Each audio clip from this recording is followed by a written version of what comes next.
Salatullah salamullah ala Taha Rasulillah. Salatullah salamullah ala Yasin Habibillah.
Bismillahirrahmanirrahim.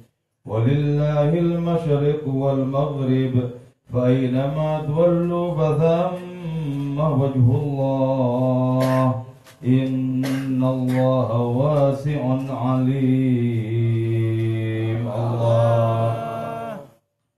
Wa qul, dan katakanlah engkau Muhammad lil mu'minin.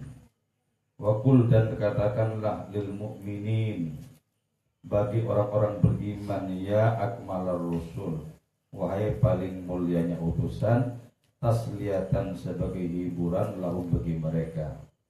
La taghtamu, janganlah gundah kalian, an man'ihim, karena mencegahnya mereka itu kafir, minha, dari itu masajid, wa sa'yihim, dan upaya mereka fi takhribiha, di dalam menghancurkan masajid.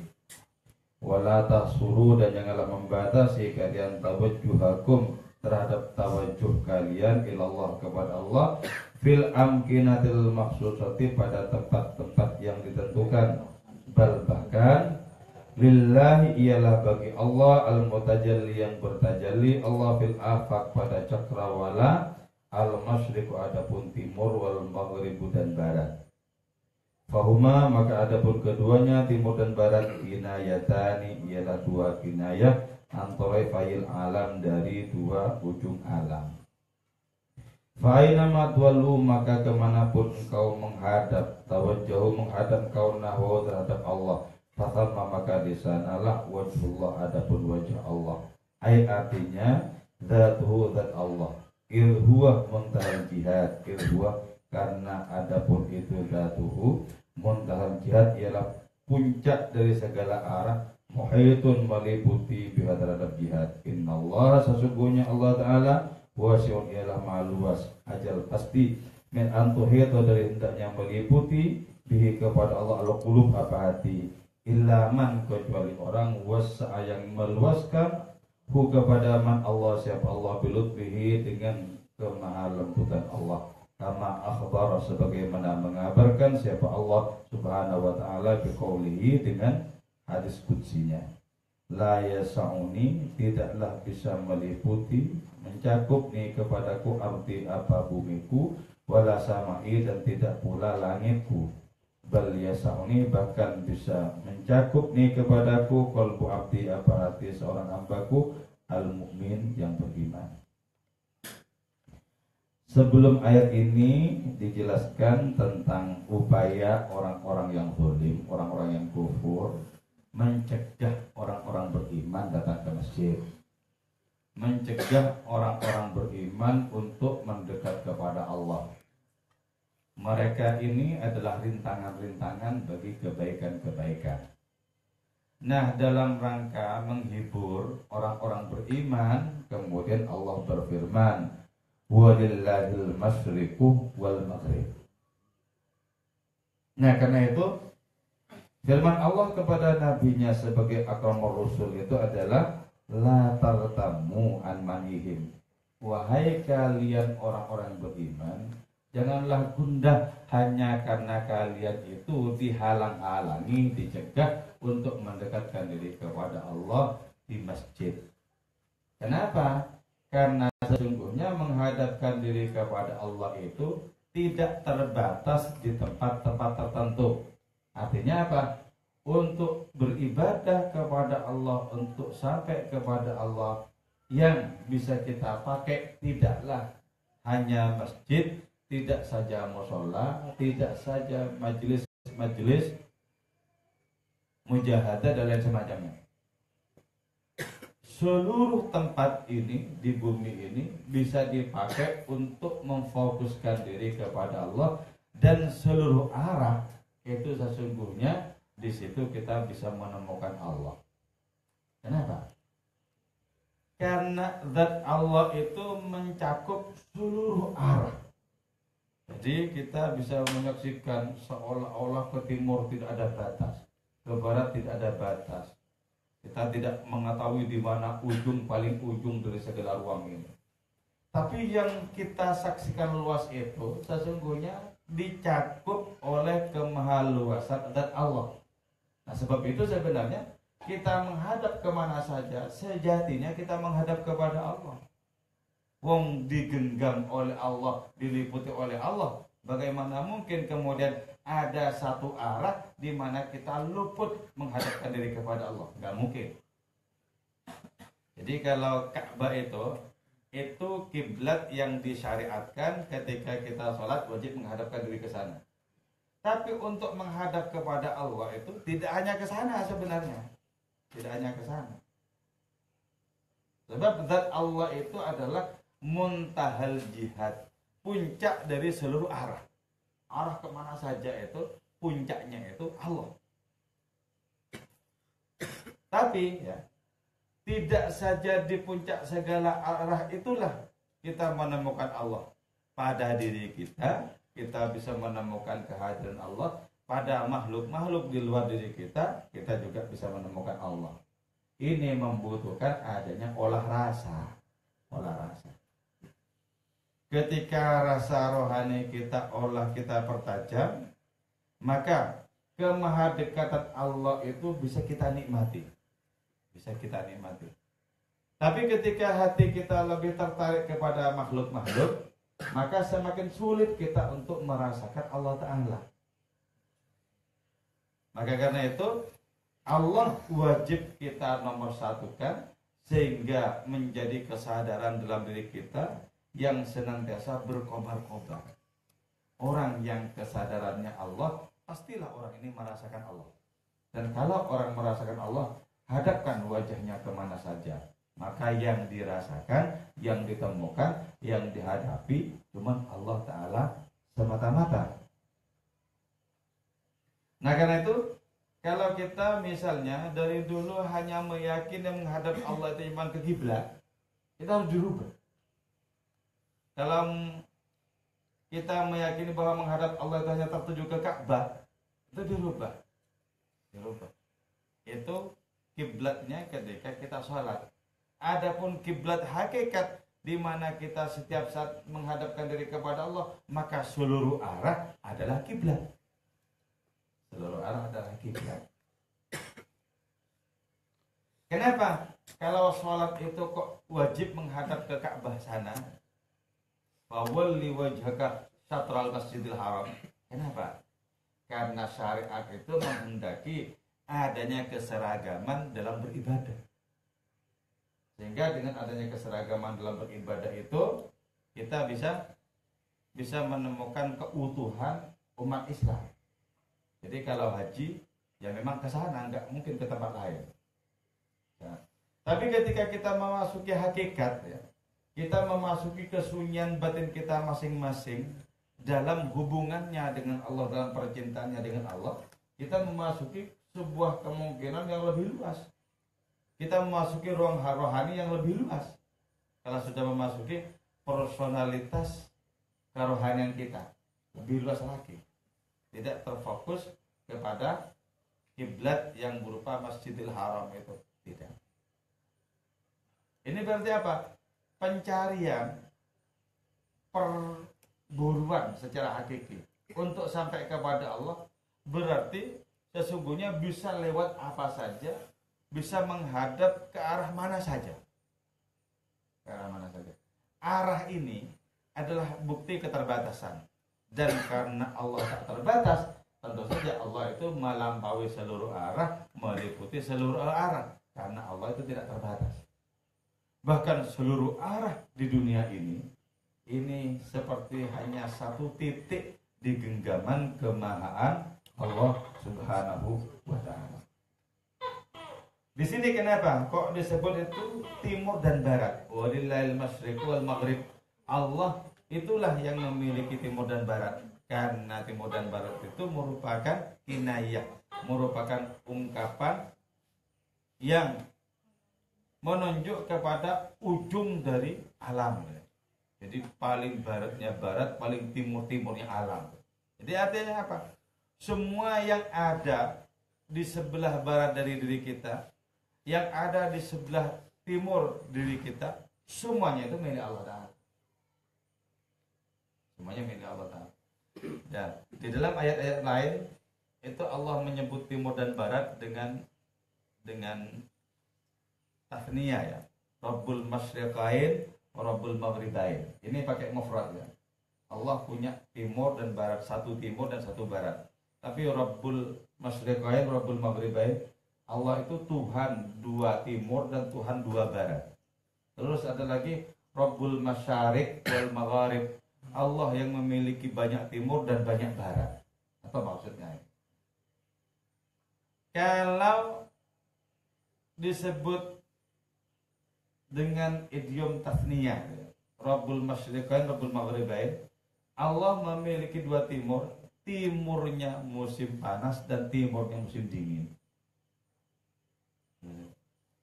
Terus kalau Rabbul masyariq wal magharib menunjuk kepada negeri-negeri yang memiliki 4 musim. Musim panas, musim dingin, musim gugur, musim semi. Semoga hati kita senantiasa musim semi. Jangan terus-terusan musim gugur.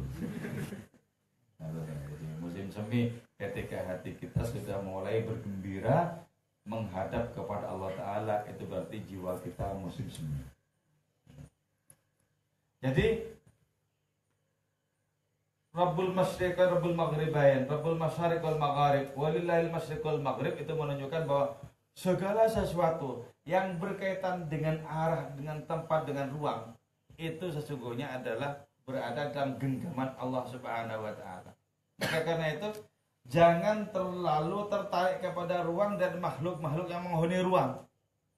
Kalau kita lebih tertarik kepada ruang dan makhluk-makhluk yang menghuni ruang, maka penglihatan kita tidak bisa menemukan yang memiliki dan menggenggam segala ruang, yaitu Allah Ta'ala. Nah, dari sini kemudian pengharapan kita itu menjadi semakin luas. Setelah tahu bahwa Allah itu berkenan untuk dijumpai di mana saja. Allah berkenan. Allah menyediakan diri untuk kita jumpai di mana saja, pada apa saja. Berarti tinggal ikhtiar kita, tinggal upaya kita untuk merasakan Allah pada segala aktivitas yang kita kerjakan, pada ruang-ruang di mana kita singgah, kita merasakan. Bagaimana upaya kita, ikhtiar kita untuk bisa merasakan itu? Ikhtiar kita adalah dengan meyakini pertama-tama bahwa tidak ada apapun yang tidak meluncur dari Allah. Tidak ada apapun yang tidak datang dari Allah. Jadi segala sesuatu tidak ada dimunculkan oleh Allah Ta'ala dengan tanpa terlebih dahulu ada bahan, dengan tanpa terlebih dahulu ada kekosongan waktu. Dimunculkan oleh Allah Ta'ala dari tidak ada menjadi ada. Bagaimana mungkin segala sesuatu yang dimunculkan oleh Allah Ta'ala ini kok tidak dicakup oleh Allah? Nggak mungkin. Nggak mungkin. Bahkan sebelum segala sesuatu itu muncul, Allah sudah memahami secara detail apapun yang nanti akan muncul. Jadi karena itu kita bisa pertama-tama meyakini, kemudian kita bisa merasakan bahwa segala-galanya ini dicakup. Ketika penghayatan kita sampai kepada adanya segala sesuatu yang dicakup oleh Allah Ta'ala, maka menjadi jelas debu-debu beterbangan, partikel-partikel angin berhembus dan lain semacamnya, kita bisa menemukan Allah pada semua itu. Kalau Syekh Husin bin Mansur Al-Halad menyatakan, Ra'aituka ya ilahi fi suratil akil wasyarib. Aku menyaksikanmu ya Allah dalam rupa orang yang makan dan minum. Kita secara lahiriah ini kan menemukan saudara-saudara, menemukan kawan-kawan secara lahiriah. Tapi kekuatan batinnya akan mengantarkan kita menemukan Allah sebenarnya. Menemukan Allah Ta'ala. Jadi ketika di sini dinyatakan walillahil masyriq wal maghrib, sesungguhnya Allah sedang membuka peluang kepada kita untuk bisa merasakannya pada segala arah.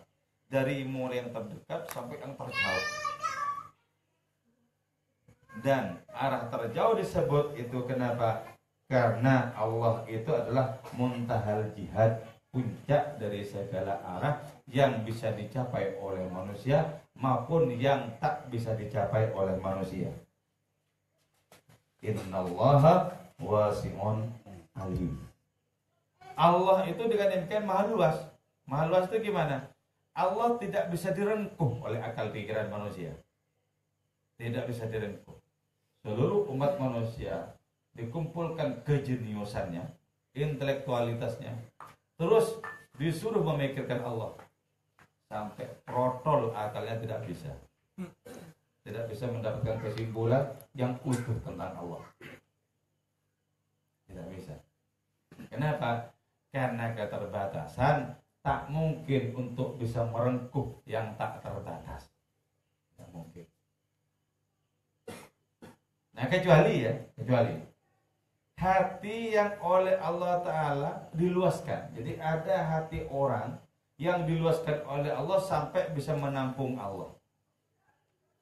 Tapi itu pun juga sampai bisa menampung Allah, kata Ibn Arabi itu bukan dengan ketak terbatasannya. Menampung Allah itu berarti menampung sifat-sifatnya, nama-namanya yang bisa dijangkau oleh keluasan hati manusia. Allah menyatakan misalnya, langit dan bumi tidak bisa menampungku, tapi hati seorang hamba-Ku yang beriman bisa menampungku. Jadi secara spiritual, hati orang yang sungguh beriman itu lebih luas dibandingkan dengan langit dan bumi. Karena langit dan bumi ini tidak bisa menampung sifat-sifat Allah, nama-nama Allah sebagaimana yang sanggup ditampung oleh hati orang beriman. Tidak bisa langit dan bumi itu. Tapi yang ditampung oleh orang beriman itu pun juga bukan kemutlakan Allah yang tanpa batas. Tidak. Kalau kemutlakan Allah yang tanpa batas, zat Allah Ta'ala yang tanpa batas itu tetap hati siapapun tidak bisa menampung. Tidak bisa menampung. Sebab menampung itu menunjukkan adanya keluasan.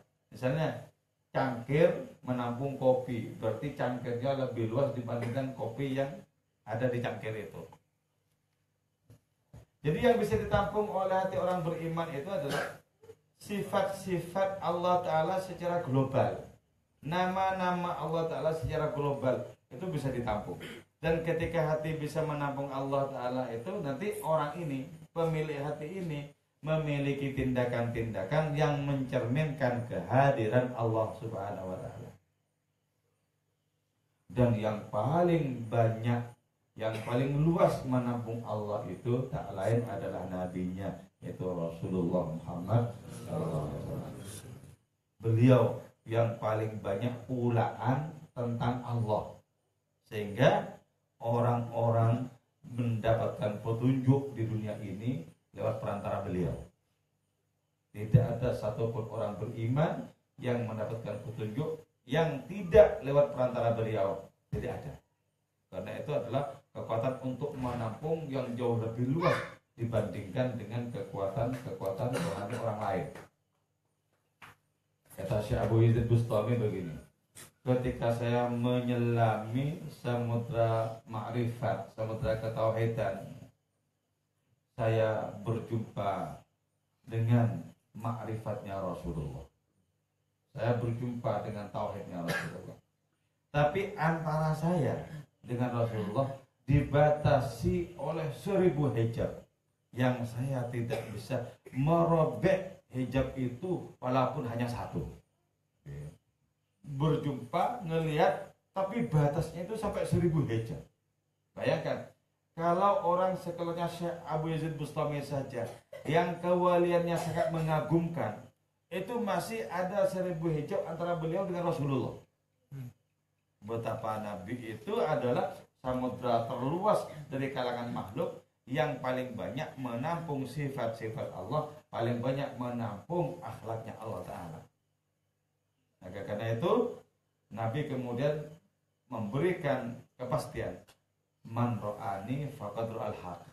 Orang yang melihat aku, orang itu sesungguhnya menyaksikan Allah yang maha benar.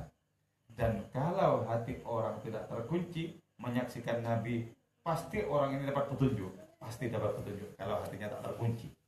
hanya orang-orang yang hatinya terkunci menyaksikan Nabi dan tetap tidak mendapatkan petunjuk. Itu yang masuk kategori khatamallahu ala qulubihim dan seterusnya. Alimun, Allah itu maha mengetahui. Artinya apa? La yaghibu an ilmi syai'un, tidaklah lepas an ilmi dari ilmunya Allah syai'un apa sesuatu. Wa haitsu ittajatum nahwahu, dan manakala engkau menghadapkan diri nahwahu kepada arah Allah, alimahu maka mengetahui itu Allah hu kepada itu tawajjuhakum qabla tawajjuhikum, sebelum menghadapnya kalian. Bahkan pengetahuan Allah Ta'ala itu sampai kepada apa? Ketika kita bertawajuh kepada Allah, Allah sudah tahu bahkan sebelum kita menghadap kepada hadiratnya. Jadi apakah kita akan merasakan khusyuk nanti atau tidak, Allah sudah tahu. Apakah kita akan bersembah sujud nanti atau tidak, Allah sudah tahu. Jadi pengetahuan Allah Ta'ala itu menjadikan segala sesuatu selesai. Kalau kita, pengetahuan kita tidak selesai, karena itu bagi kita besok lusa masih penuh kemungkinan. Besok atau lusa mungkin beruntung, mungkin dapat ini, mungkin dapat itu, karena kita tidak memiliki pengetahuan yang tembus kepada besok dan lusa. Tapi kalau Allah Ta'ala itu, semua yang ada ini sudah selesai dalam ilmu Allah Ta'ala. Bahkan di antara kita sudah jelas di hadapan ilmu Allah Ta'ala siapa yang beruntung, siapa yang tidak, siapa yang memilih surga, siapa yang memilih neraka, sudah jelas. Nah kita bertanya misalnya, kalau sudah jelas begitu, kenapa kok pakai diuji segala? Dengan perintah, dengan larangan, Allah juga sudah tahu. Masukkan saja ke surga siapa yang memang semestinya masuk surga, masukkan saja ke neraka siapa yang semestinya masuk neraka. Kenapa kok masih pakai ujian segala? Itu agar kita kelak tidak menggugat Allah Ta'ala. Sebab kalau kita tidak diuji kemudian tiba-tiba kita kok dimasukkan neraka, kita akan mengatakan sebentar, ini ada kesalahan apa sebenarnya? Ada kesalahan apa? Kok tiba-tiba ujuk-ujuk mau dimasukkan neraka? Biar tidak menggugat Allah Ta'ala. Begitu maka realisasi itu ditampakkan oleh Allah Ta'ala dalam kehidupan ini. Nah dengan demikian sebenarnya kita bisa paham jalan yang kita tempuh itu bisa kita rasakan. Surga kah langkah-langkah ini atau neraka kah langkah-langkah ini? Paham kita sebenarnya. Paham. Kita bisa merasakan sebenarnya yang sedang kita tempuh ini adalah ketulusan atau pengingkaran. Paham. Bal bahkan tawajjuhukum ainu tawajjuhihi, bahkan adapun tawajjuh kalian menghadapnya kalian kepada Allah adalah realitas tawajjuhnya Allah kepada kalian. Jadi gini ya, ketika kita menghadapkan diri kepada Allah, sesungguhnya itu adalah hakikatnya Allah menghadapkan diri kepada dirinya sendiri loh. Allah menghadapkan diri kepada zatnya sendiri. Kenapa disebut begitu? Karena semua kekuatan untuk sembah sujud itu sesungguhnya kekuatan Allah Ta'ala. Kekuatan Allah. Dan kalau itu sudah kita rasakan kekuatan Allah, bukankah sebenarnya Allah yang menghadap kepada dirinya sendiri?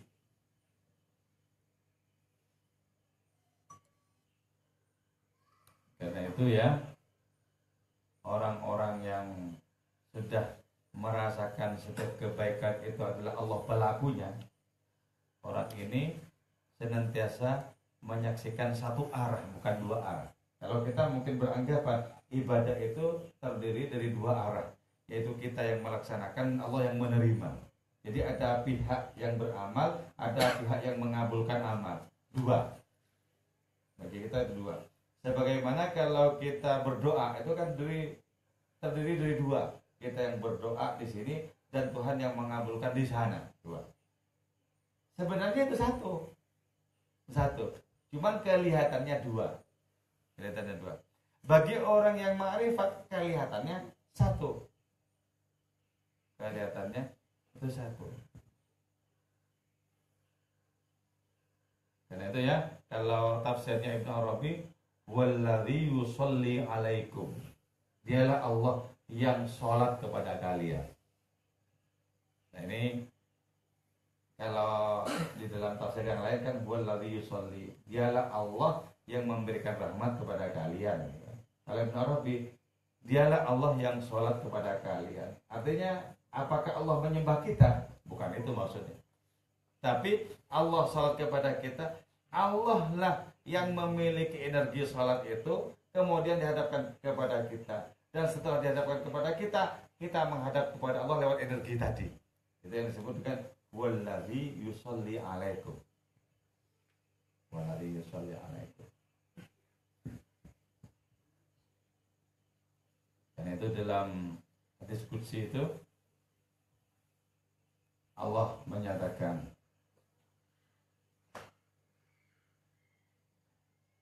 ketika Nabi Muhammad itu sedang menghadap kepada Allah Ta'ala dan mencoba untuk merenungi keagungannya, kemudian Allah Ta'ala menyatakan, diam engkau Muhammad karena Tuhanmu sedang sholat. Gimana? Diam kamu Muhammad karena Tuhanmu sedang sholat. Artinya apa? Kita sampai kepada Allah Ta'ala itu bukan dengan kalkulasi dan hitung-hitungan akal kita. Kalau begitu kan sebenarnya kita mencoba menggapai-gapai dengan kenisbian kita, ingin menggapai kemutlakan Allah Subhanahu wa Ta'ala. Jadi yang dimaksud diam itu, biarlah Allah Ta'ala yang sepenuh-penuhnya menangani Allah menghadap kepada dirinya sendiri secara hakiki. Alasan jelas, fa inna rabbaka yusalli, Tuhanmu sedang sholat. Artinya apa? Jangan direcoki tajalli Allah Ta'ala kepada diri Nabi itu, jangan direcoki dengan penghayatan Nabi kepada hadiratnya. Ya engkau Muhammad karena Tuhanmu sedang sholat. Ini saya jumpai di dalam kitab Futuhatnya Ibnu Arabi. Futuhat Makkiyahnya Ibnu Arabi. Kamu sedang sholat. Nah, ini kan berarti ini ya. Berarti ada kemungkinan sesungguhnya bagi kita untuk melakukan upaya habis-habisan, dan nanti ketika datang rahmat Allah Subhanahu wa Ta'ala, kita mengalami semu, mengalami kosong secara hakiki dan digantikan oleh kehadirannya. Ketika seluruh kebaikan itu bermakna Allah menghadap kepada dirinya sendiri. Itu di sini disebutkan bal tawajjuhukum aina tawajjuhi. Sesungguhnya tawajuh kalian kepada Allah hakikatnya adalah tawajuh Allah kepada dirinya sendiri. Karena itu fala yatawajjahu, maka tidaklah menghadap ilahi kepada Allah illahu, kecuali siapa Allah, tidaklah menghadap kepada Allah secara hakikat kecuali Allah itu sendiri. Jadi kita belajar mengosongkan diri dari yang lain agar kita bisa lebih leluasa berharap Allah berkenan menggantikan diri kita dalam setiap kebaikan kita. Maka di saat itulah kita akan terbebaskan dari pengakuan-pengakuan tentang kebaikan. Jadi kalau orang masih menyatakan misalnya, kalau bukan karena aku nggak mungkin rampung, gitu. Mohon maaf tapi nggak mungkin rampung. Itu berarti jaraknya bermil-mil.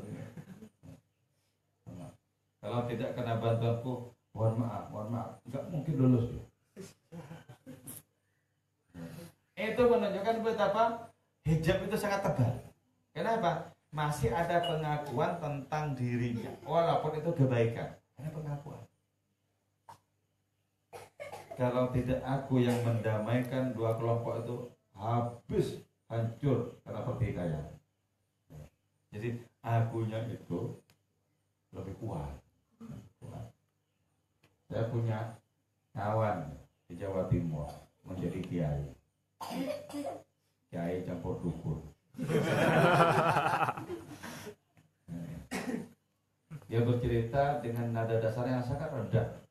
Wah, Gus, saya di sini betul-betul dipermalukan sama bajingan. Dia pinjam mobil, kemudian kemudian dengan tanpa bilang-bilang bawa kabur mobil saya. Betul-betul saya dianggap seperti tidak ada apa-apanya. Kan rendah. Saya disikat sama orang tuh ya, rendah. Terus saya kemudian habis kesabaran ini. Saya kejar, pergi kemana, lari kemana saya kejar. Akhirnya saya datangi ke mertuanya, saya katakan, Pak, sampean kalau saya ikut-ikutan, kalau nanti di mana saya ketemu menantu sampean, saya cekik. Terus dia bercerita bagaimana dia menangkap orang yang disebut sebagai bajingan ini dan menjadi takluk bajingannya. Jadi pertamanya merendah, lama-lama dia menang bajingan. Pertama dia mengatakan, saya ini menjadi senang syukur. Saya betul-betul diprokoto, rendah, naik ternyata. Seperti dalam film India. Itu juga bagian dari ini sebenarnya, bagian dari keangkuhan itu. Bagian dari keangkuhan. Terus kalau bercerita lagi apa ya? Saya nggak tahu tuh. Kalau punya rezeki banyak lebih dari 10 juta itu seperti tidak layak saya miliki. Katanya itu langsung 9 juta saya berikan orang-orang. Jadi ketika bilang tidak layak merendah dia kan? Tidak layak, bukan rezeki saya. Kasihkan orang-orang. Sampai bisa tanya sebelah sana. Makin lama makin gawat ini. Saya bilang, coba gimana kalau tidak bercerita tentang dirimu, coba bercerita yang lain-lain, para sufi atau siapa ya, coba berikan bercerita tentang diri sendiri. Jadi setiap ada tamu, maka hidangannya itu ya dirinya sendiri. Itu jadi hidangan. Yang sebelah sana bertobat karena saya, sana juga. Wah, hebat. Sudah melebihi waliullah.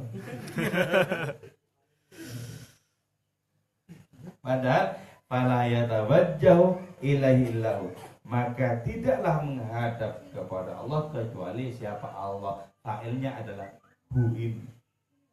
La ilaha illahu, tidak ada Tuhan selain Allah. Kullu syai'in halikun illa wajhah, segala sesuatu hancur lenyap habis, tidak ada sama sekali kecuali zat Allah Subhanahu wa taala. Jadi bagaimana keangkuhan itu kita pressing, kita tekan dalam diri kita agar kita bisa menyaksikan kebaikan adalah perbuatan Allah Ta'ala semata-mata. Semoga dengan karunia rohani kita diantarkan oleh Allah Ta'ala kepada posisi yang semakin dekat kepada hadiratnya dengan syafaat dari kanjeng Nabi Muhammad SAW. Barakah Syekh Abdul Qadir Al-Jilani. Amin ya mujibus sa'ilin. Wal afwa minkum. Wassalamualaikum warahmatullahi wabarakatuh.